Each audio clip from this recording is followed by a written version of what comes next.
Bismillahirrahmanirrahim. Assalamualaikum warahmatullahi wabarakatuh. Alhamdulillahirabbil alamin wassalatu wassalamu ala asyrafil anbiya'i wal mursalin sayyidina wa maulana Muhammadin wa ala alihi washabihi ajmain. Amma ba'du. Sahabat Al-Qur'an dimanapun berada, semoga kita semua dalam memperjuangkan nilai-nilai Al-Qur'an dalam kehidupan kita dan menyebarkan kebaikan-kebaikan yang ada di dalam Al-Qur'an kepada masyarakat, ini menjadi nilai ibadah dan menjadi amal jariah bagi kita semuanya. Amin ya rabbal alamin. Ada suatu pertanyaan daripada cara wakaf pada surah Al-Baqarah ayat 116, yaitu dari pertanyaan ini datang dari peserta kami di program Zaid bin Thabit angkatan pertama. Apa itu ayatnya? A'udzu billahi minasyaitonir rajim. Bismillahirrahmanirrahim. Wa qalu ittakhadallahu walada subhanahu bal lahu ma fis samawati wal ardi kullun lahu qanitun. Al-ayah. Nah, ketika itu mungkin beliau belum tahu bagaimana cara wakaf di ayat ini. Kemudian Al-Fakir jelaskan. Dulu Al-Fakir ketika setoran ayat ini kepada guru, beliau menjelaskan bahwasannya sebaiknya wakaf pada waqalu takhadallahu walada, yang artinya mereka orang-orang kafir menganggap Allah itu memiliki anak. Kemudian ayat setelahnya dijawab dengan subhanah, maha suci Allah, ballahu ma fis samawati wal ardi kullun lahu qanitun. Itu ayat setelahnya. Nah, kata subhanah ini adalah bentuk tanzih, bentuk jawaban dari Allah Subhanahu wa taala kepada orang-orang kafir bahwasanya Allah itu tidak memiliki anak. Wa qalu takhadallahu walada subhanah, itu tanzih yang dari asal kata nazzaha, yaitu mensucikan.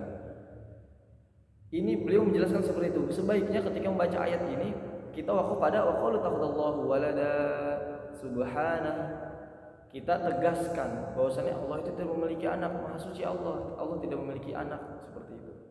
Nah, itu yang pertama.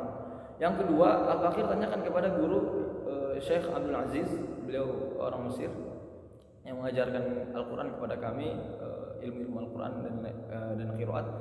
Beliau menjelaskan ayat ini jika dilihat daripada pemahaman ulama salafus shalih, beliau menjelaskan seperti itu. Memang mereka beristihad waqaf pada waqalu takhadallahu walada subhanah.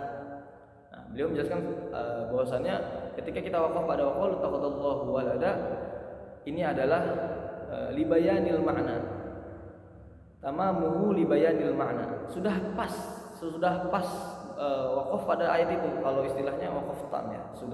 Sudah baiklah, sudah cukup waqaf di situ, sudah betul gitu. Nah, libayanil ma'na, untuk menjelaskan makna bahwasanya Allah itu tidak memiliki anak.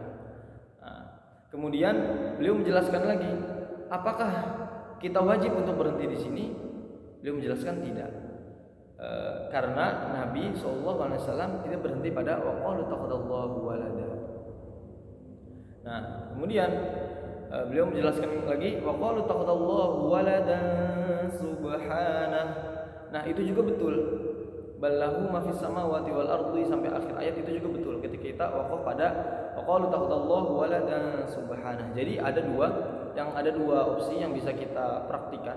Yang pertama, kita waqaf pada waqalu takhadallahu walada, dilanjut subhanah, atau muwassal subhanahu lahu ma fis samawati. Nah, yang kedua, waqalu takhadallahu walada subhanah bal lahu ma fis samawati wal ardi kullun lahu qanitun.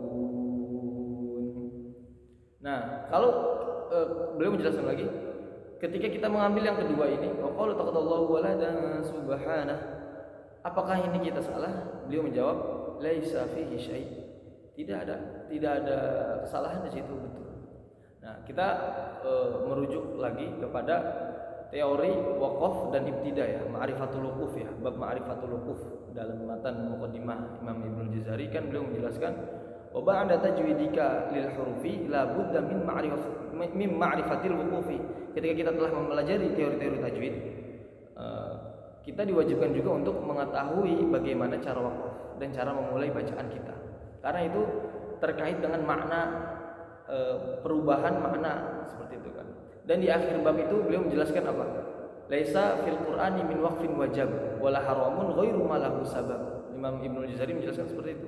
Tidak ada dalam Al-Qur'an itu wakaf itu wajib, harus seperti ini, harus seperti ini. Dan bentuk ijtihad daripada ulama. Nah, seperti itu. Semoga yang sedikit ini bisa menjadi manfaat, bisa menjadi penjelasan bagi kita semuanya agar kita lebih berhati-hati lagi dalam membaca Al-Qur'an ketika kita telah mempelajari ilmunya atau belum mempelajari ilmunya. Terlebih lagi kita harus mempelajari. Jika belum mempelajari, harus mempelajari karena terkait dengan wakaf dan ibtidah ini sangat penting dipelajari. Banyak ulama-ulama dahulu menulis kitab mengenai bab wakaf dan ibtidah. Al-Faqir meminta saran dan masukan daripada penjelasan Al-Faqir ini sangat-sangat masih banyak kekurangannya dari para alim ulama. Setiap orang yang menonton, mendengarkan penjelasan dari Al-Faqir ini semoga ada manfaatnya, dan jikalau ada kebaikan yang Al-Faqir sampaikan, mari kita sebarkan kepada saudara-saudara muslim kita agar setiap saudara-saudara muslim kita yang lain melek ya, atau lebih memperhatian lagi dengan membaca Al-Quran agar tidak salah dan tidak seenaknya saja dalam baca Al-Quran. Karena Al-Quran ada kaidah-kaidah yang harus kita jaga, yang harus kita terapkan dalam membaca Al-Quran. Tidak semudah hanya membaca saja. Kalau kita mempelajari lebih dalam lagi seperti itu. Dan semoga ini bisa menjadi kebaikan bagi kita semuanya. Terima kasih. Wallahu a'lam bishawab. Wassalamualaikum warahmatullahi wabarakatuh.